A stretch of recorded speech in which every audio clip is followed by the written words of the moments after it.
Тегүү цехиндеги өрт наристенин өмүрүн алды. Өкмөт үйүнүн алдында талапкерлердин бирине каршы митинг өттү. 4-чү кабаттан кулап түшкөн айымдын абалы кандай? Саламатсыздарбы? Эфирде күндүн жаңылыктары менен тааныштырып айтмакчы программасы назарыңыздарда, бизден алыстабаңыз. Бишкек шаарынын Ленин районунун Аммасов көчөсүндө жайгашкан тегүүчү цехтен өрт чыгып, 4 жаштагы кыз каза болду. Бул тууралуу Өзгөчө кырдаалдар министрлиги кабарлады. Расмий маалыматка караганда, өрт бүгүн 4-ноябрда катталып, түшкү саат 13:30 чектөөгө алынды. Учурда каза болгон кыздын аты жөнү такталууда. Өрттүн аянты болжол менен 125 шарчы метрде түзөт.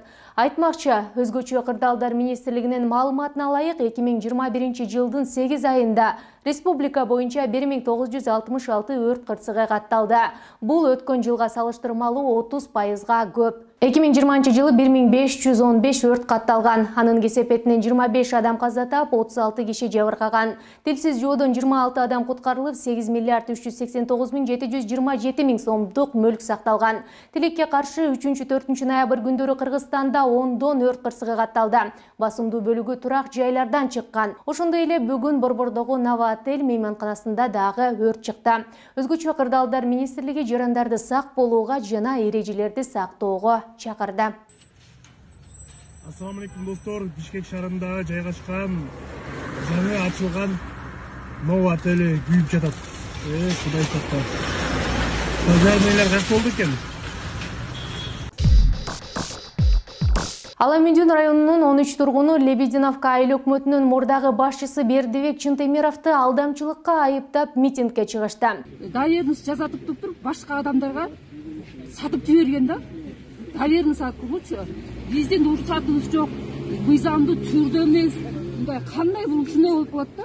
1997 жылы мыйзамдын негизинде бизге 2,8 гектар үлүш жер бөлүнүп берилген.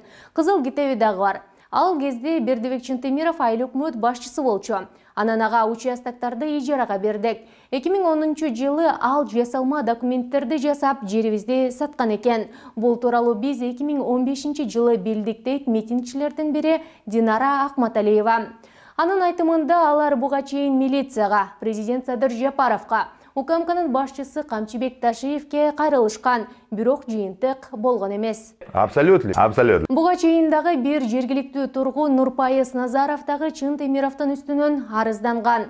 Чүй облустук ички иштер башкармалыгы Бердибек Чынтемировго жер тилкелери менен алдамчылык фактысы боюнча кылмыш иши козголгонун билдирди. Да ладно. Чынтемиров номер 25 Аламүйдүн шайлоо округунан жогорку кеңештин депутаттыгына шайлоого аттанган. Что я не понял?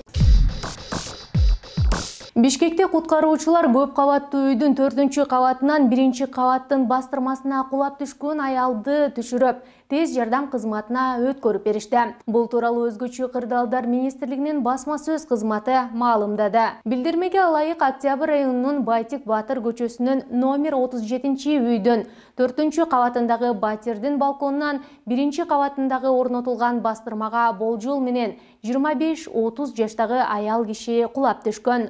Учурда анын аты жөнү такталып жатканы айтылды. Жерине Бишкек шаардык куткаруу кызматынан 5 куткаруучу тартылып, аялды чатырдан түшүрүп, тез жардам кызматына өткөрүп беришкен. Белгиленгендей, анын абалы канааттандырарлык, колунан жаракат алган. Сиздерди акыркы жаңылыктар менен тааныштырып, мен Айперешен Кулова болдум. Кийинки чыгарылыштан амандашканга чейин сак саламатта туруңуздар.